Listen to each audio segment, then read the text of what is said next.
Hola, yo soy Horacio Pérez y esto es Investigando la Investigación, un podcast donde investigamos cómo investigan los investigadores, tanto en la academia, industria, independientes. Todo ello mediante entrevistas y debates abiertos, técnicas y estrategias para mejorar todas las partes del proceso investigador y, no menos importante, opiniones abiertas que espero llamen tu curiosidad y te hagan también reflexionar.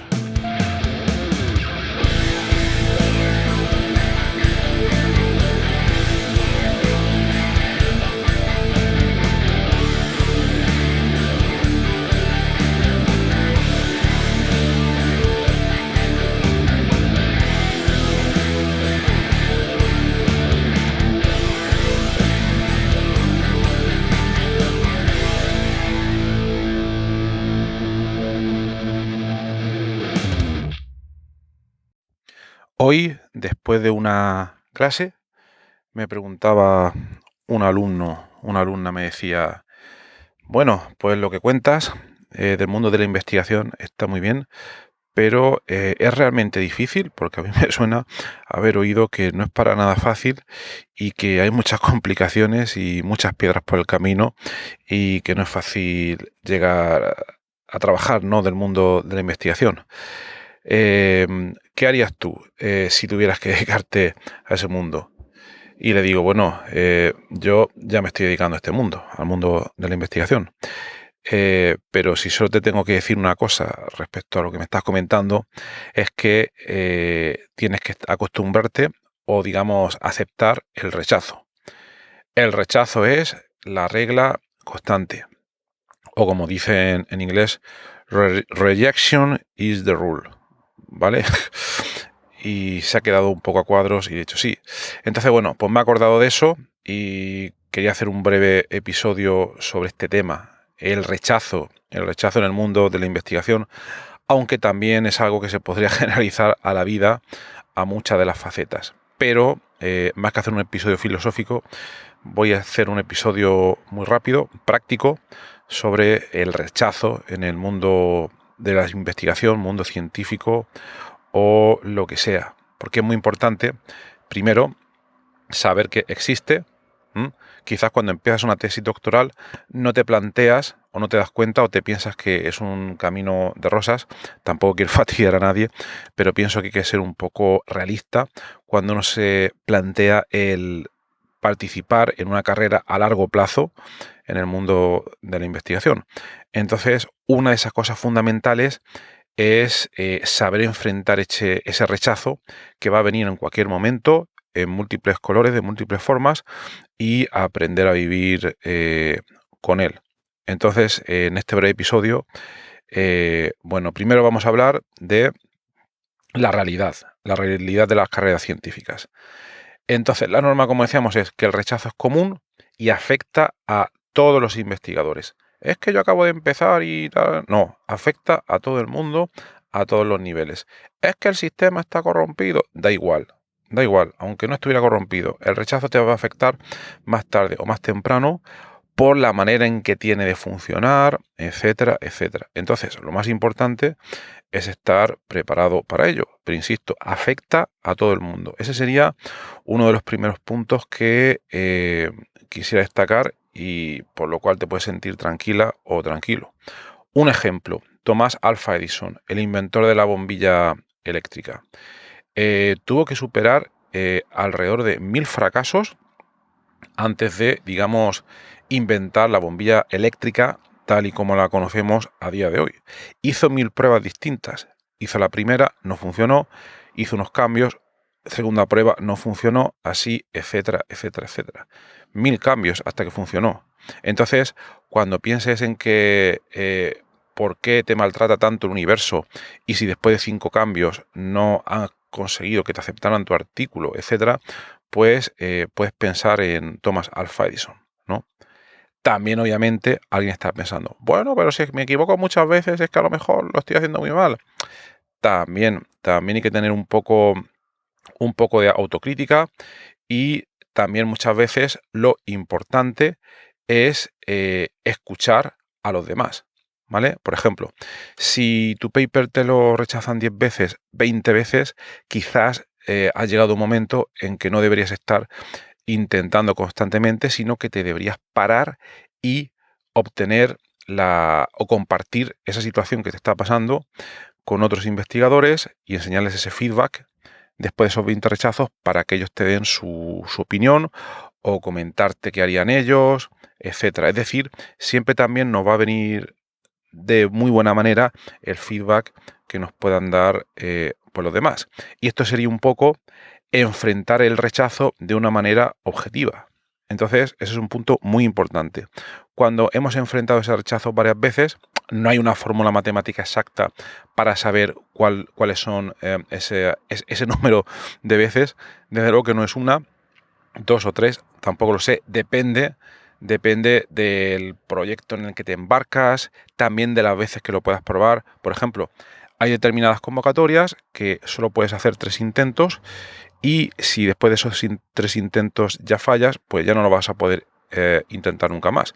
Entonces ahí tendría sentido que si lo fallas en una primera vez, para poder explotar de manera conveniente esas 2 veces que te quedan, pues ahí nada más has fallado, pues ya intentar buscar ayuda. Pero bueno, siempre es muy útil buscar ayuda de manera objetiva, ¿vale?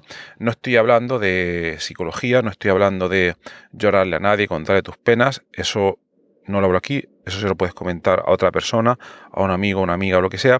Aquí estamos viendo de cómo obtener información sobre ese feedback. Si nos vamos al caso típico de un paper que nos han rechazado, entonces nos dará normalmente un feedback, una carta de decisión donde el editor o los revisores nos comentan por qué no les ha gustado el artículo, etcétera. Entonces, lo más práctico en ese caso sería coger esa carta de decisión y compartirla con gente que tengamos de confianza, posiblemente algunos que sean de nuestro campo, otros que no sean de nuestro campo, para ver cómo lo ven ellos, pero no quedarnos únicamente con nuestra propia opinión.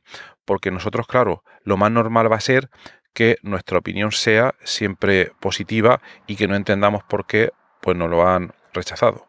Entonces, nunca no lo podemos tomar como algo personal.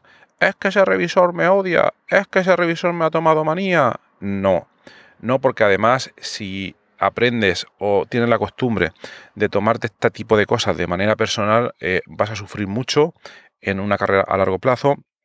Además, si tiendes a tomarte, ya te digo, las cosas de esta manera personal, vas a sufrir mucho y quizás entonces esta no es una carrera a la cual te debas dedicar. Así que plantéatelo bien, que eso sería pues lo más práctico, ¿eh? Obviamente algunas veces nos pilla mejor, otras veces nos pilla peor, pero la clave es seguir intentándolo un número suficiente de veces, recibir feedback, recibir ayuda, etcétera.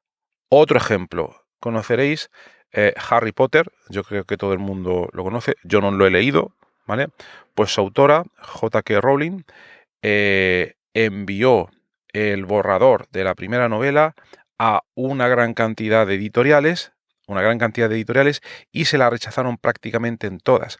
Entonces, no tengo aquí el dato, porque es una historia que he oído hace poco, pero hasta no sé cuántos intentos ya tuvo la suerte de que alguna editorial dijo, vale, vamos a darte una pequeña oportunidad para ver si tu libro puede tener éxito. Y bueno, pues luego ya habéis visto pues, lo que ha pasado.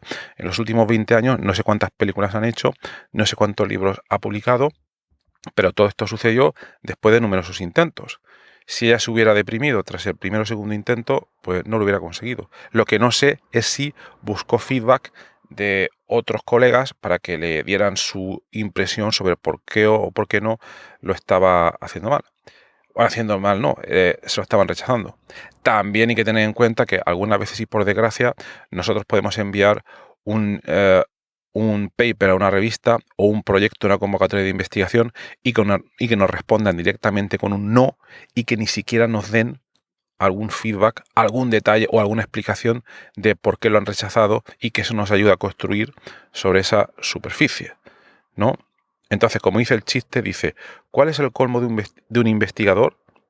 Pues que le rechacen su estudio sobre cómo lidiar con el rechazo. Podría pasar. Y seguro que a más de uno pues, le ha pasado. Entonces, muy brevemente, y por recapitular, las mejores estrategias, y no hay que estudiar mucho para poder enfrentar el rechazo y seguir adelante. Una de las primeras sería mantener la perspectiva y recordar el propósito de la investigación, y que el rechazo es una regla constante. Por tanto, es muy importante la perseverancia y el enfoque a largo plazo. Aquí otro caso sería, por ejemplo, Charles Darwin, el origen de las especies, y toda la lucha que tuvo en su momento para conseguir que le publicaran su teoría sobre la evolución. Hay en National Geographic un número muy interesante sobre toda esta historia. También, obviamente, muchas veces tenemos que tener en cuenta que si nuestra teoría es muy rompedora, como pasó con Charles Darwin, pues vamos a encontrar una resistencia todavía mayor de lo normal a que esos trabajos sean aceptados. Entonces, segundo punto, que es el que hemos comentado antes, buscar apoyo en la comunidad científica, ya sea en colaboradores cercanos, que es el punto que hemos comentado antes, pero otras veces también podemos compartir nuestras experiencias sin dar muchos detalles porque quizás no nos interesa por motivo de propiedad intelectual, etcétera, etcétera. Pero a día de hoy, gracias a Internet, hay muchos foros online donde podemos compartir todas estas experiencias. Por ejemplo, tenemos Stack Exchange, es un foro súper interesante, quizás más conocido porque tiene un foro sobre informática llamado Stack Overflow.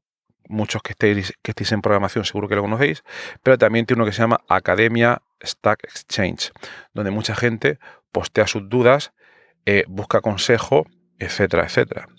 Entonces es un sitio muy interesante para compartir este tipo de experiencias y que muchos otros investigadores pues te den sus opiniones y te den a veces incluso ideas muy útiles para poder seguir adelante. Entonces nada, no me quiero extender más, pero simplemente lo más importante es que recordemos que el rechazo es una parte intrínseca del proceso del mundo de investigación. Esto es así y tenemos que aprender a enfrentarlo de manera objetiva, escuchando a los revisores cuando nos den un feedback determinado y siempre trabajando en mejorar todas nuestras investigaciones. Pues nada más, espero que te haya sido interesante. No olvides unirte a nuestra comunidad de exploradores del mundo de la investigación en la siguiente dirección: horacio-ps.com/comunidad, o suscribirte a nuestra newsletter en horacio-ps.com/newsletter. La resiliencia, muy importante, intentarlo, el rechazo. Y si publicas un podcast, pues sigue adelante, ¿vale? Aquí como muestra llevamos ya 249 episodios. Pues nada más, espero que tengas un maravilloso día y hasta luego.